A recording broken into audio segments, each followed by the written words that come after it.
ورتل القرآن ترتيلا.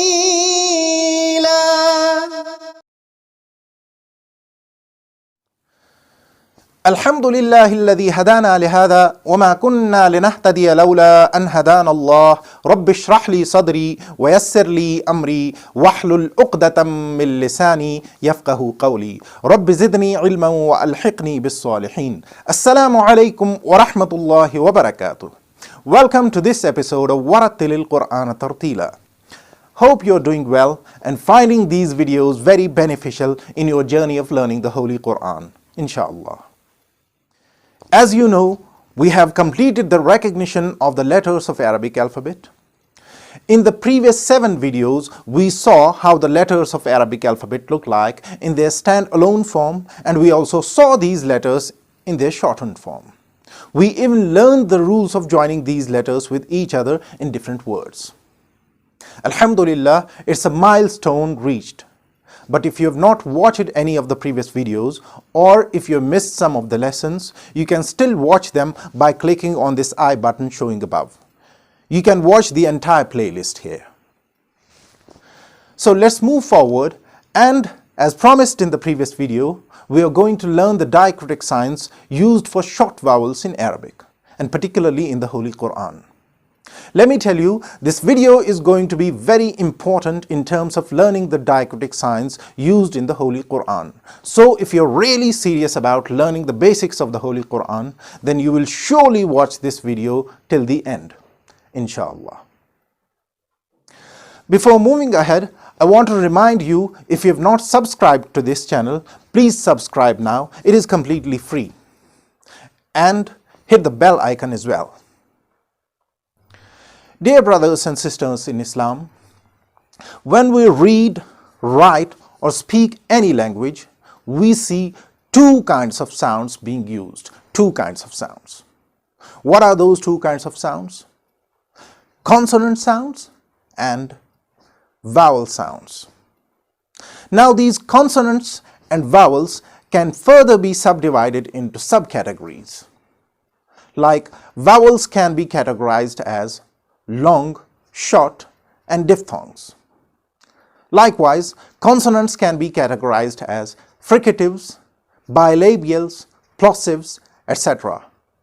We will learn about all these categories in future, inshallah. But here our main concern is vowel sounds.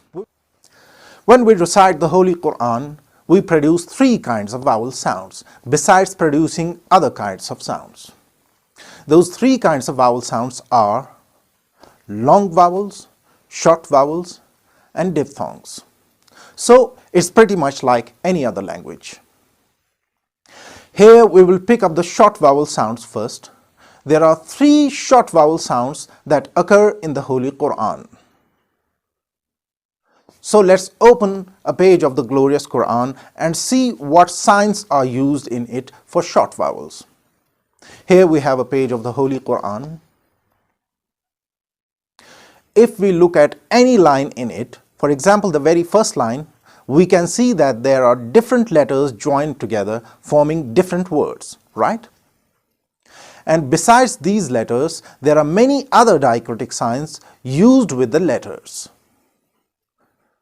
For instance, this small diagonal stroke over many letters, or this small diagonal line under many letters, or even this W-like sign on many letters.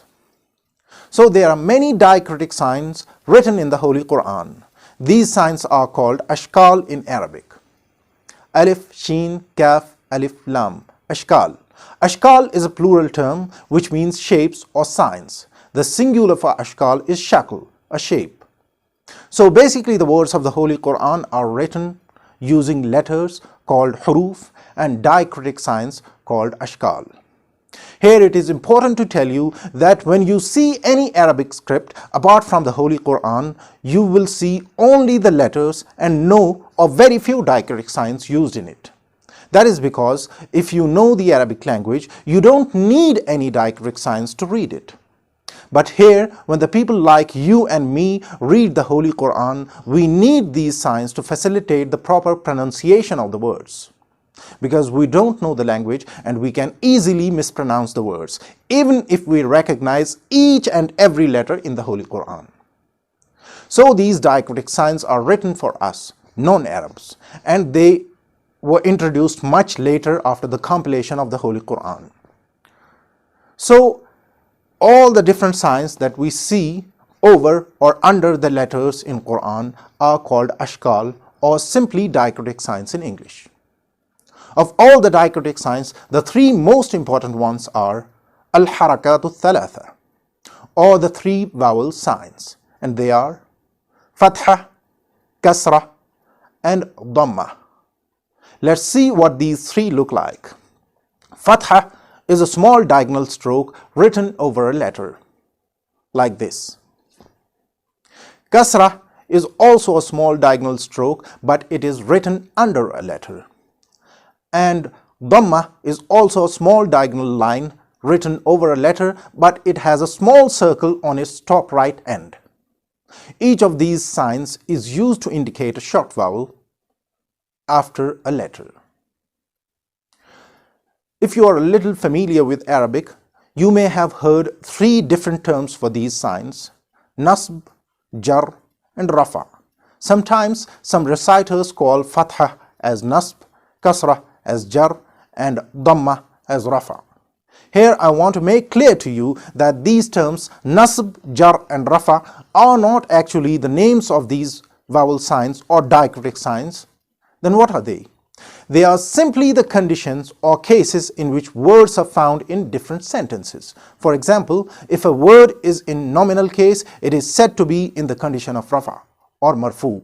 And when the same is in the objective case in a different sentence, it is said to be in the condition of Nasb or Mansub. These three conditions of words are called Earab, while the three physical signs for short vowels are called Ashkal. In order to further illustrate the difference between the Ashkal and Earab, let me give you an example. Imagine there's a man named Imran. Imran works as a doctor in a hospital. He also behaves like any one of us in the capacity of a common man. He sleeps at his home, worships in the masjid, etc. But while being at different places and in different conditions, he wears different clothes. While sleeping at home, he wears a night suit. When he goes to the hospital, he wears a white coat. And when he goes to the masjid, he wears appropriate clothes for masjid.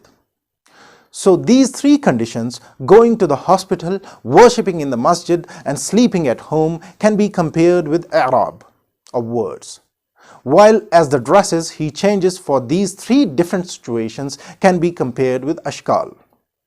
So Dhamma, Fatha, and Kasra are the names of physical signs used to denote short vowels, while Nasb, Jar, and Rafa are three cases in which different words are found in different sentences. We will learn more about differences between Earab and Ashkal in future, inshallah, when we discuss Nahu in Arabic grammar. Let's move ahead and see how these Harakatul Thalatha work on letters. Harakat is plural and it is singular is Haraka. Haraka, Ha, Ra, Kaf, Ha, which means movement. So why is a diacritic sign or a vowel called haraka or movement? To get the answer to this question, we need to dig a little deeper and see the mechanism of making sounds. All the sounds that we hear or all the sounds that we make with our mouths are produced by four different processes, namely collision, separation, vibration, and friction. Collision is called tasadum in Arabic. Ta, Sod, Alif, Dal, Mim. Tasadum or tasadum jismain, collision of two bodies. The best example of sound produced by collision is clapping of hands, like this. The next process of producing sound is separation. It is called taba'ud in Arabic. Ta, Ba, Alif, Ain, Dal. Taba'ud or taba'ud jismain, separation of two bodies. Let me show you an example of the sound produced by tabaud with the help of this piece of paper. We will tear this piece of paper into two pieces and see, rather hear what happens.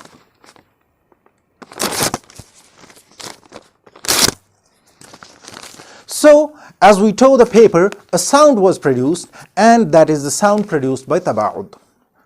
The third process of producing sound is vibration, which is called ihtizaz in Arabic. Alif, ha, ta, za, alif and za, ihtizaz. Or ihtizazu jismin min al-ajsam, vibration of a body.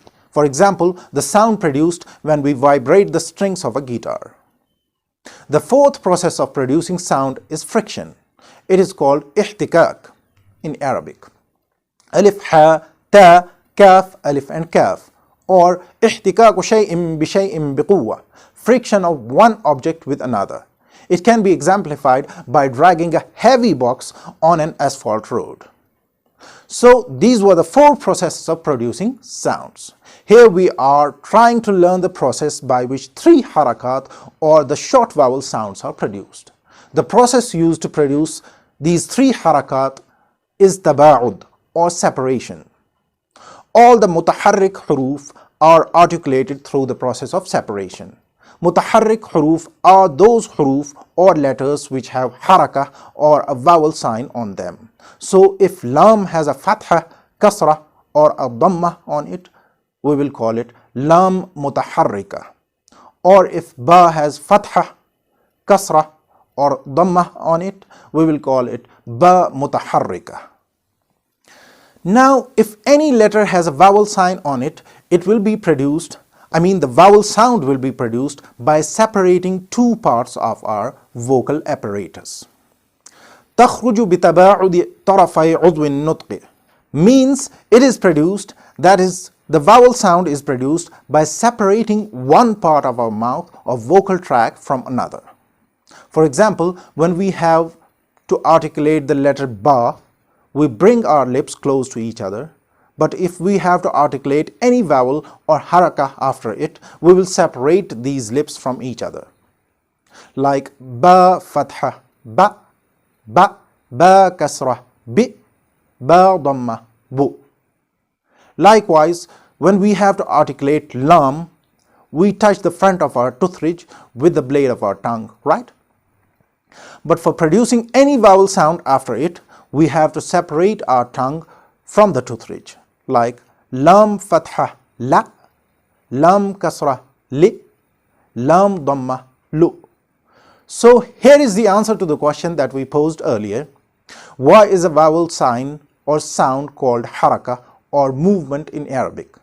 Simply because when we make these vowel sounds, we move one part of our vocal apparatus away from another. That is why they are called harakat, which means movement. Apart from this separating movement, the three harakat, fatha, kasra and dhamma, are accompanied by appropriate lip and jaw movements. For producing fatha, we open our mouth wide, like ba fatha, ba, noon fatha, na, ka, la, etc. For producing kasra, we retract our jaw, like ba kasra, bi, noon kasra, ni, lam kasra, li, ti, ji. For producing dhamma, we circle our lips and bring them forward, like ba dhamma, bu, lam dhamma, lu, ku, ju, etc. That is why you may have heard sometimes some reciters of the Qur'an saying that the sound of fatha moves up, the sound of kasra moves down, and the sound of dhamma moves forward. So the sounds of these three short vowels are produced by separating two parts of our vocal tract and accompanied by opening of mouth in case of fatha, dropping of jaw in case of kasra, and circling of lips in case of dhamma. The sound of fatha corresponds to the sound of letter A after a consonant in English, like ba, la, ma. The sound of kasra corresponds to the sound of the letter I after a consonant in English, like bi, li, mi. And the sound of dhamma corresponds to the sound of the letter U after a consonant in English, like bu, lu, mu. That was all about الحركات الثلاثه, or the 3 short vowel sounds used in the Holy Quran. Hope you enjoyed this lesson and learned something new today which will bring you closer to the Book of Allah, inshallah. I request you to share these videos with all your brothers and sisters in Islam so that they can reach each and every Muslim who may be desperately looking for a source to learn the Holy Quran. And for you, it will be a sadaqah jariyah if you share these videos. We will learn more about these harakat al-salasa in the coming videos, and we will practice each of them with all the letters, inshallah. But for now, let's end this lesson here with a promise to see you again very soon, inshallah. أقول قولي هذا أستغفر الله لي ولكم ولسائر المسلمين والمسلمات. السلام عليكم ورحمة الله وبركاته.